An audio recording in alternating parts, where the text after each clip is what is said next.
Bismillahirrahmanirrahim. Assalamualaikum warahmatullahi wabarakatuh. Waalaikumsalam. Ya, mudah-mudahan semuanya kabarnya baik ya di tengah-tengah pandemik COVID-19 ini. Mudah-mudahan kita masih bisa tetap belajar dengan lancar, kemudian diberikan kesehatan sama Allah Subhanahu wa taala. Kemudian juga eh, tetap menjaga kesehatan ya dengan cara cuci tangan dan lain sebagainya yang sudah di apa di dikasih tahu oleh pemerintah ya. Oke, kuliah hari ini kita online karena ada kebijakan dari universitas supaya semua pembelajaran dilakukan dari rumah atau kos, sehingga kita memanfaatkan teknologi yang ada saat ini. Contohnya kita pakai Google Meet, mudah-mudahan bisa ikut semua. Dan materi untuk hari ini adalah materi di Baldwin App. Yang lain bisa di ini ya. Ya, jadi yang lain bisa dimatikan saja. Ininya apa namanya?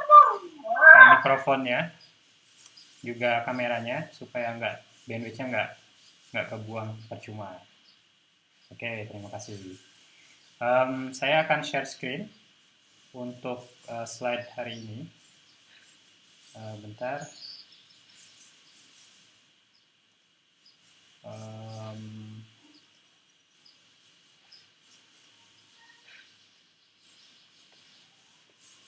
Oke, screen saya kelihatan ya?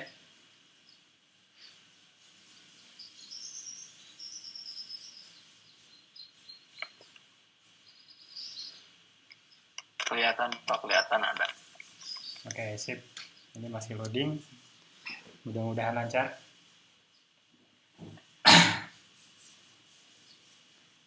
Baik, kita mulai. Perkuliahan hari ini sebetulnya nggak terlalu lama, insya Allah. Kita masuk ke dalam trik bagaimana kita mendebug sebuah aplikasi jika terjadi error atau semacamnya. Nah, hari ini kita akan lihat secara materi, secara teori itu seperti apa. Kemudian nanti juga saya akan coba sedikit demokan implementasinya ketika kita membuat sebuah aplikasi, di kodenya itu seperti apa.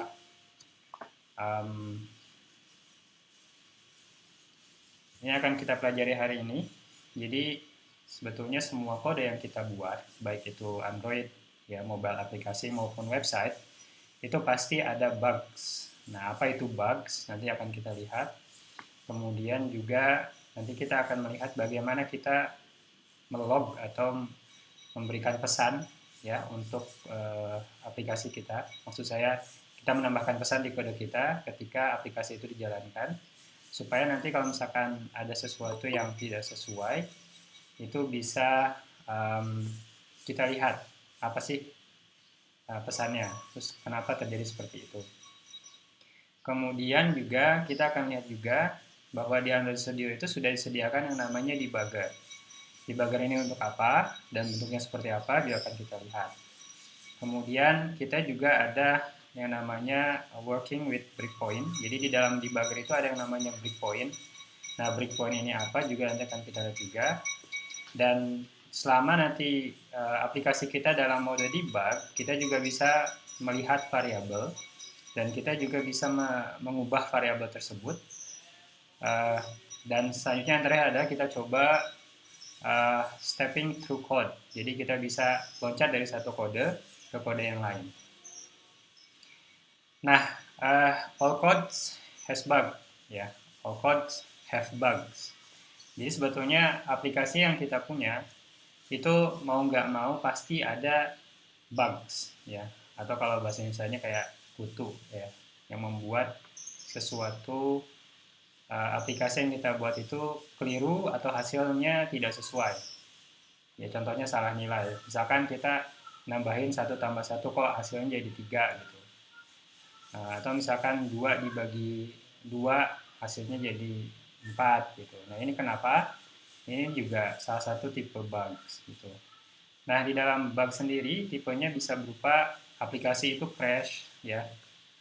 Bug ini bisa menyebabkan aplikasi yang kita gunakan, yang kita buat itu crash, kemudian ada exception, kemudian juga bisa freeze ya.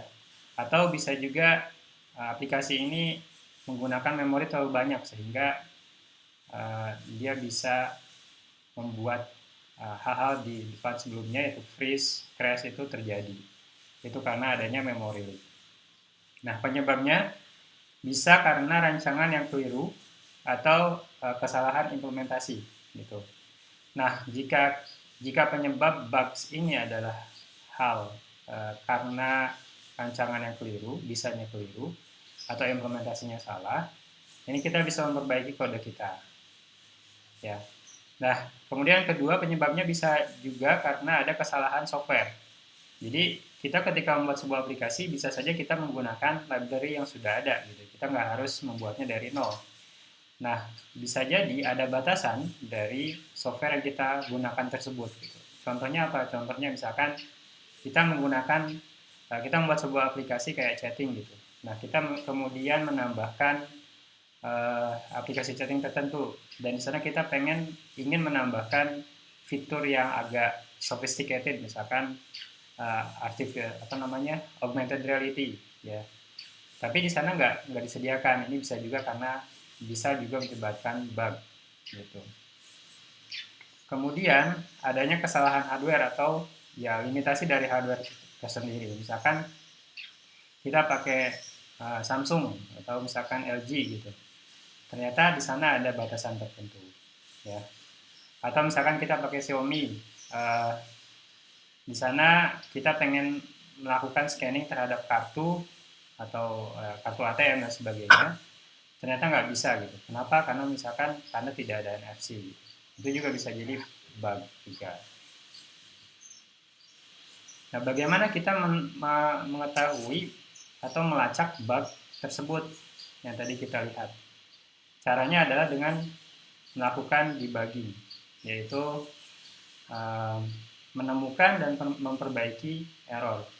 Jadi debugging ini adalah sebuah proses untuk menemukan dan memperbaiki error yang tadi terjadi. Ya, atau kita mencari bug, kemudian kita mencoba memperbaikinya agar aplikasi yang kita gunakan atau yang kita buat itu berjalan dengan lancar. Nah, ketika kita sudah menemukan, bisa saja kita nanti memperbaiki perilaku ya yang tak terduga maupun yang tidak diinginkan. Kemudian selain debugging ini kita juga bisa menggunakan unit testing gitu. Unit testing ini topiknya beda sendiri, nanti akan kita bahas mungkin di pertemuan selanjutnya. Kita akan melihat situasinya kalau misalkan kita masih punya waktu, kita masuk ke unit testing. Tapi unit testing ini dapat membantu kita untuk mengidentifikasi bugs dan mencegah regresi. Ya, kemudian user testing. Jadi kalau tadi unit testing biasanya mengecek pada kode, kalau user testing biasanya membantu mengidentifikasi interaksi bugs. Jadi juga bisa, kalau yang bawah ini interaksinya bisa dengan pengguna. Nah, untuk membantu kita mendebug, ya istilahnya debugging, itu Android Studio sebetulnya sudah memberikan tools, yaitu debugging tools, yang gunanya nanti dapat membantu kita untuk mengidentifikasi masalah, ya kemudian menemukan posisi bug tersebut, di mana sebetulnya terjadi, kemudian kita bisa memperbaikinya berdasarkan yang kita identifikasi di atas. Nah, bagaimana kita melakukan debugging? Sebelum kita melakukan debugging, kita juga bisa menggunakan metode yang sederhana, yaitu menggunakan logging di dalam kode yang kita buat. Jadi, kalau Anda pernah dalam praktikum, ya, mungkin Anda pernah menggunakan log.d gitu. Nah, ini adalah cara bagaimana kita menambahkan logging di dalam kode kita, sehingga nanti ketika kode kita jalankan, pesan ini nanti akan muncul di konsol atau di yang namanya panel logcat gitu. Ya, ini caranya. Import library-nya dulu, yaitu import kelasnya android util.log. Ini biasanya otomatis tambahkan oleh Android Studio. Nanti kita tambahkan tag-nya. Jadi ketika kita menggunakan log ini, Ini isinya adalah key dan value. Jadi key itu adalah pencirinya, itu apa. Kemudian value-nya adalah teksnya yang ingin dimunculkan di dalam konsol. Gitu. Nah, ini adalah tampilan ketika kita menggunakan log, ya. Jadi kalau kita menggunakan log seperti ini ada panel logcat, ya. Kemudian nanti pesan yang kita tuliskan di atas, contohnya ini hello world ini, nanti akan muncul di sini, akan muncul di dalam panel logcat. Nah, kita akan bisa melihat apa saja isinya. Nah, ini cara menambahkannya. Jadi ketika ada logcat log.d misalkan, d ini nanti singkatan dari debug. Selain d, kita juga bisa menggunakan parameter lainnya, ya, metode lainnya dengan mengisikan informasi di dalamnya. Contohnya siapa sih yang memanggilnya, kemudian teksnya apa. Gitu. Nah, ini kita bisa memilih levelnya, level visibility loggingnya. Jadi ada verbose, ada debug, ada info, ada warn, ada error, juga ada asset gitu. Ya. Nah, itu apa sih maksudnya? Kalau kita menggunakan verbose, ini semua informasi log statement itu akan dimunculkan. Jadi di sini nanti akan dimunculkan semua informasi tentang sistem, tentang aplikasi yang kita running di Android gitu. Kalau ini semuanya. Kalau ini debug, ini semua log debug yang ya sifatnya untuk ngedebug gitu. Contohnya di sini, kalau kita nanti di dalam kode kita ada kode seperti ini, log di main activity hello world gitu. Nanti di sini yang akan dimunculkan di sini hanya pesan yang ada di sini saja. Pesan yang lainnya nggak akan dimunculkan gitu. Kemudian juga kita bisa menggunakan level info. Kalau info bedanya dengan debug, ini kita bisa gunakan untuk memberitahu developer ya kita infonya apa gitu. Kemudian juga ada warning, misalkan ini untuk memberitahu perilaku yang tak terduga, misalkan non fatal issue. Dan tadi ada error. Kalau error ini biasanya kondisi error yang serius, bisa jadi exception, bisa jadi crash.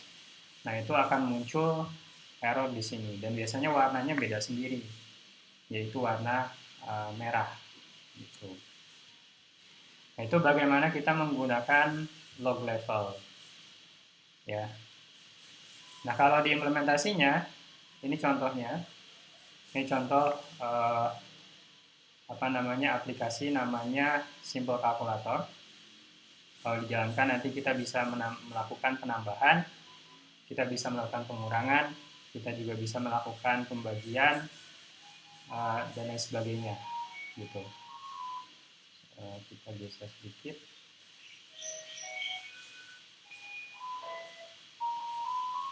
Ada delay sedang dijalankan. Nanti kita bisa menambahkan log di dalamnya gitu. Kita kembali dulu ke sini.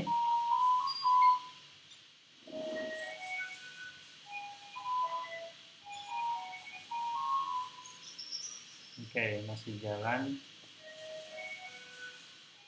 Kita lanjut dulu. Itu tadi bagaimana caranya kita menambahkan pesan log di dalam aplikasi kita. Jadi nanti ketika aplikasi dijalankan, pesan yang kita masukkan itu akan masuk di dalam log sini, konsol sini. Dan ini penting jika kita ingin mengetahui apa yang terjadi dengan sistem kita. Contohnya kalau misalkan tiba-tiba aplikasi kita error gitu, ya. Nah, kita bisa melakukan penambahan pesan di sana. Kenapa bisa error? Gitu. Baik, sambil nunggu aplikasinya jalan, kita lanjut ke debugging dulu dengan menggunakan Android Studio. Jadi selain tadi yang simple, kita dengan menambahkan login, ya. Kalau di website itu ada yang namanya di JavaScript itu ada namanya console log gitu. Nah, di dalam aplikasi Android kita bisa menggunakan log yang tadi.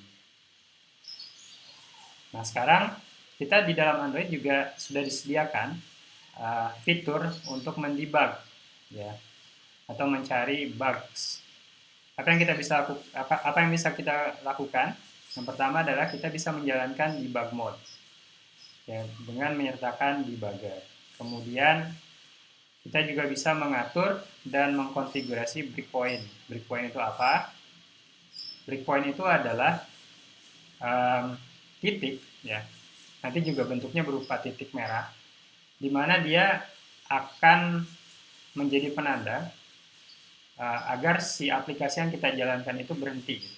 Jadi ketika kita menggunakan mode debug, kalau ada breakpoint, itu si Android akan memberhentikan aplikasi kita dalam titiknya itu nanti, dalam breakpoint ini, gitu.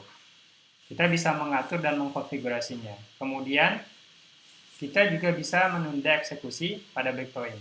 Jadi nanti eksekusi harusnya jalan normal, tapi dengan adanya breakpoint itu akan berhenti di breakpoint ini, di point itu. Gitu.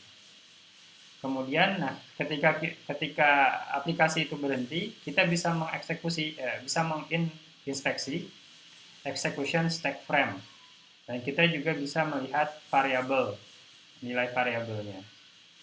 Nah, ketika ini di pause atau eksekusinya ditunda, kita juga bisa mengubah nilai variabelnya.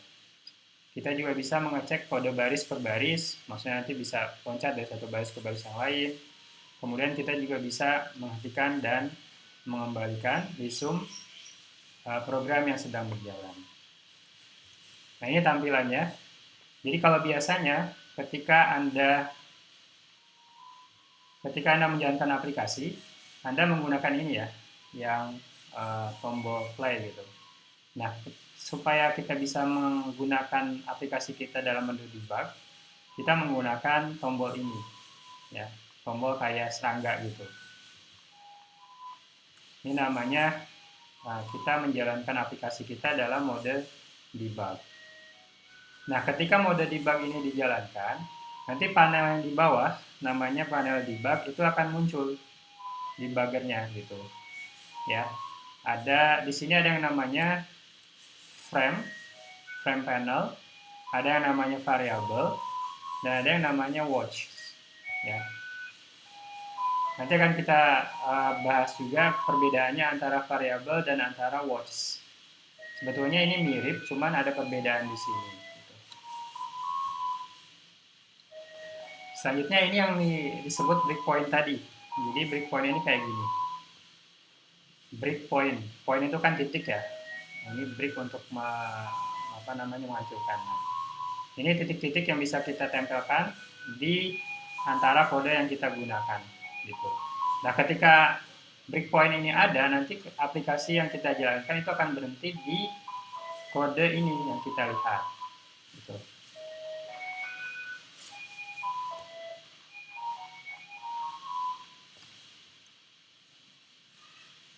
Itu breakpoint.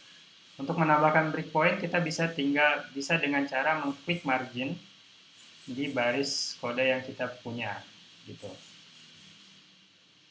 Nah, ketika breakpoint ini kita juga bisa sebelum ke sana, breakpoint ini nggak cuman satu gitu. Kita bisa menambahkan lebih dari satu breakpoint. Nah, supaya kita bisa melihat apa saja breakpoint yang kita gunakan, kita bisa mengklik nanti di sini ada icon. Ini namanya edit breakpoint property. Jadi panel breakpointnya ini akan muncul dan akan memperlihatkan breakpoint kita itu ada di mana saja, ada di kode mana saja, ada di baris mana saja gitu. Kemudian ketika kita menggunakan breakpoint ini, ya, di sini ada namanya condition. Condition kita bisa juga menambahkan kapan breakpoint ini harus diberhentikan. Misalkan ketika nilainya adalah equal dengan New York. Selain di New York, semuanya akan tetap berjalan seperti biasa. Gitu. Ya. Nah, ini ketika aplikasi sedang running, kemudian di stop di breakpoint, dia akan berhenti di sini. Kemudian ketika berhenti, di sini beberapa metode yang dipanggil oleh Android itu akan muncul di frame ini, gitu, di panel frame ini. Kemudian kita bisa melihat variabel-variabel yang sudah pernah diisi oleh Android itu, gitu. Nah, selanjutnya kita juga bisa watch, jadi melihat atau menonton, ya, mengobservasi nilai dari variabel ini. Jadi nanti kita bisa mengecek, oh ternyata kenapa bisa jadi 1 tambah 1 jadi 3 adalah ternyata di nilai tertentu ada penambahan secara tidak diinginkan. Maka nanti akan muncul juga di sini. Nah, selanjutnya di setiap panel itu kita bisa menginspeksi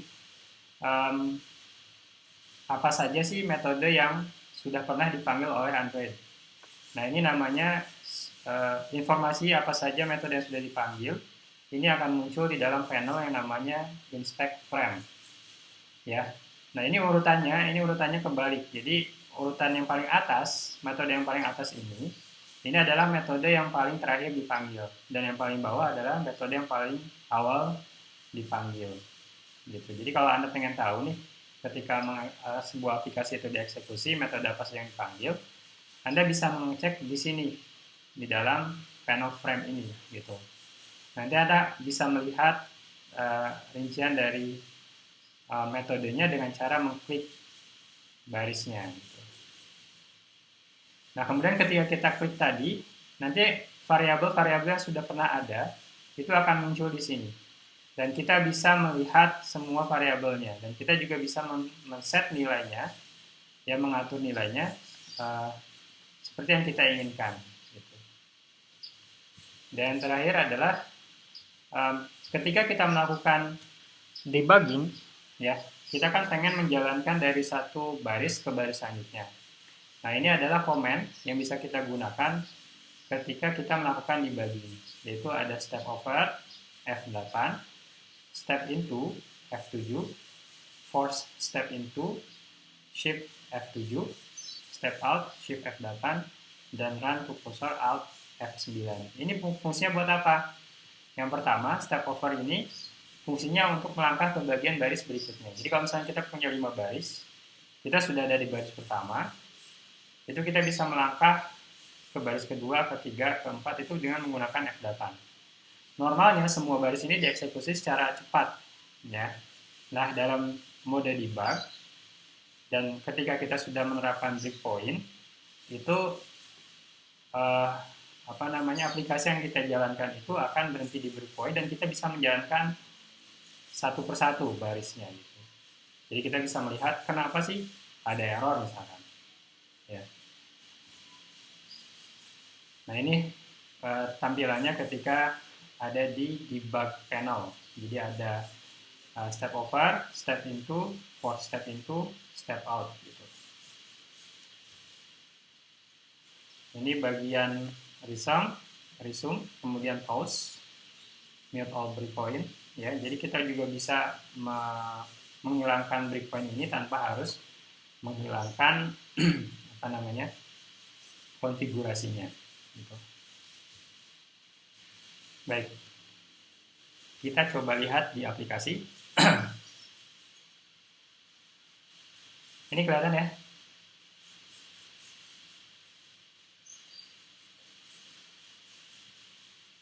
Ini supaya kelihatan semuanya. Oke, kita punya aplikasi seperti ini. Nah, sebelum ke debug, kita masuk ke Logcat dulu. Ini, ya. Di sini adalah aplikasi simple kalkulator simple. Hanya menambahkan 2 nilai. Jadi kalau kita tambahkan 1 tambah 2, add gitu, nilainya akan muncul di sini 3. Nah, kalau Anda perhatikan di sini ada yang namanya activity class, yaitu main activity. Kemudian ada juga yang namanya kelas kalkulator. Nah, kelas kalkulator ini adalah logika yang kita pakai. Contohnya untuk menambahkan operan 1 dan 2, itu hasilnya kayak gimana. Dia akan mereturn atau membalikan nilai dari yang ditambahkan. Begitupun untuk pengurangan, pembagian, dan pengalian. Nah, sekarang kita lihat satu persatu. Ketika tombol itu diklik, tombol add, ya, subtract, division, multiplication, dia akan melakukan perhitungan di sini. Add gitu, ya. Ketika misalkan contohnya di add, nah kita sudah menambahkan logging di sini. Logging di sini ini tipenya adalah I, ya. Nah, ketika log ini dituliskan, nanti ketika di running atau ketika diklik, dia akan muncul di bawah sini, di panel logcat. Jadi kalau Anda lihat di sini ada panel logcat, ya. Ini yang kita klik gitu. Jadi ada debug, ada logcat ini. Kita pertama lihat yang logcat dulu, ya. Nah, di sini kita bisa melihat hasilnya. Contohnya kalau kita tambahkan, kita klik 1 tambah 2, 1 tambah 2, dia harusnya muncul di sini. Nah, ini. Jadi, pesan ini, fungsi penambahan dipanggil, ini akan dimasukkan ke dalam sini. Ini kalau mode verbose ini semuanya dimunculkan. Kita bisa menfilter dengan cuman memunculkan yang info saja karena ini I, jadi nanti yang kalau kita ganti jadi I dulu, dia akan muncul fungsi pemanggilan dipanggil. Tapi kalau kita nanti panggil ubah ini jadi D misalkan, ya,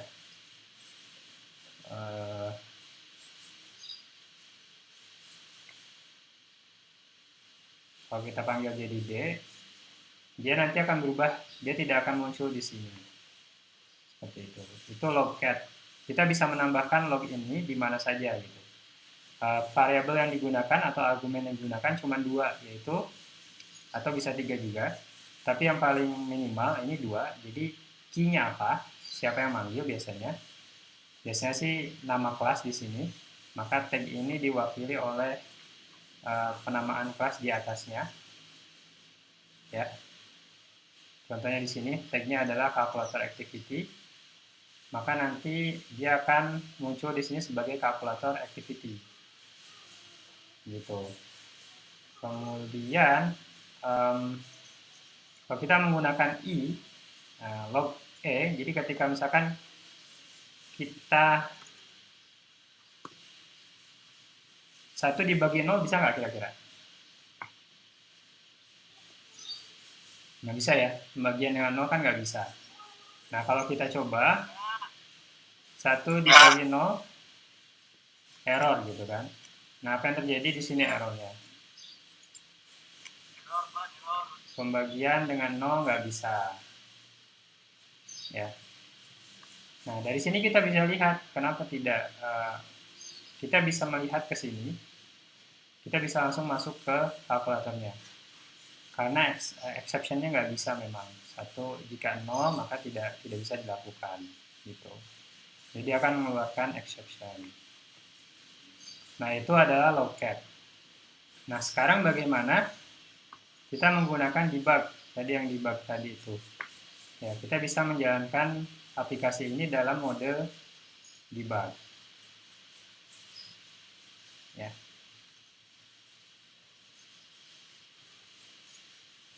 Oh, harusnya tadi ini. Jadi ada 2. Kalau lihat di sini, ini ada dua icon yang mirip. Yang satu yang ini, serangga yang seperti ini, yang satu lagi yang ini. Nah, tadi harusnya kalau misalkan aplikasi kita sudah jalan seperti tadi, yang ini, ya, kita tinggal harusnya tadi tinggal klik ini saja. Ya, nanti debug mode dimasukkan ke dalam aplikasi yang sedang jalan. Tapi tadi sudah terlanjur kita jalankan, jadi dia running lagi gitu. Ya. Nggak masalah. Kita lihat nanti sambil nunggu. Baik, sampai sini ada pertanyaan nggak?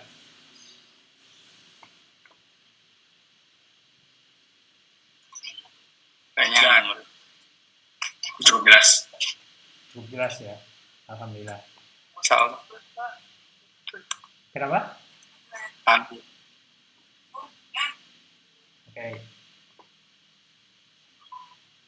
Insya Allah jelas, Pak. Oh, bagus kalau itu. Oke. Kita tunggu sebentar. Ini lagi running. Karena saya sambil ngerekam juga sambil video conference ini, jadi apa namanya, CPU-nya bekerja dengan durasi. Ya. Oke, sudah jalan. Ya. Nah, ini kita sudah masuk di dalam mode debugging. Nih, dia muncul di dalam panel debugnya, dia muncul. Mudah-mudahan ini cepat instalasinya.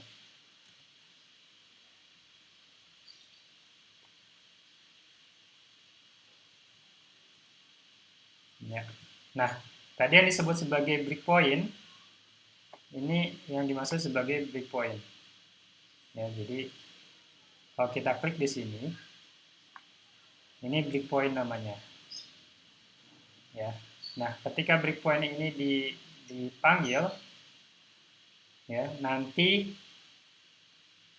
si aplikasi itu akan berhenti di sini. Contohnya ketika dia memanggil metode onDiff di sini, dia akan berhenti di sini. Kemudian kita bisa loncat dari satu baris ke baris selanjutnya dengan menggunakan tadi F8, F7 atau yang lainnya. Nah, kita lihat di sini nanti. Ini lumayan lemot. Ya. Tapi seperti itu caranya. Baik, ternyata lemot juga ya. Lama juga ya ini. Oke. Sampai sini ada pertanyaan nggak? Jadi sebetulnya untuk kuliah kali ini, itu hanya trik saja bagaimana kita melakukan debugging kalau misalkan ada error gitu di dalam aplikasi kita. Di dalam slide kuliah pun saya sudah menyertakan ada 2 video di sini. Yang satu adalah video yang sebetulnya tadi yang akan saya lakukan, cuman ternyata komputernya lama sekali, jadi nanti Anda bisa ngecek langsung di video ini. Itu sudah sangat jelas sekali cara kita mendebug kode yang error. Tapi sayangnya memang bahasa Inggris. Anda bisa mengaktifkan captionnya ya. Nah, yang kedua, di sini ada juga video lain ya. Di sini kalau tadi khusus untuk mengenalkan debugging saja. Kalau yang di video yang kedua itu dia juga memperkenalkan, misalkan kita pengen mendebug kenapa sih performance aplikasi kita itu lemot gitu. Ya. Misalkan kenapa sih memori yang dipakai ternyata banyak ya. Nah, nanti Anda bisa lihat di sini. Ini lebih pada bagaimana kita memprofil aplikasi kita, bagaimana kita mengoptimasi aplikasi yang kita buat di sini di video ini gitu. Baik, itu saja kuliah dari saya untuk hari ini. Sampai sini ada pertanyaan?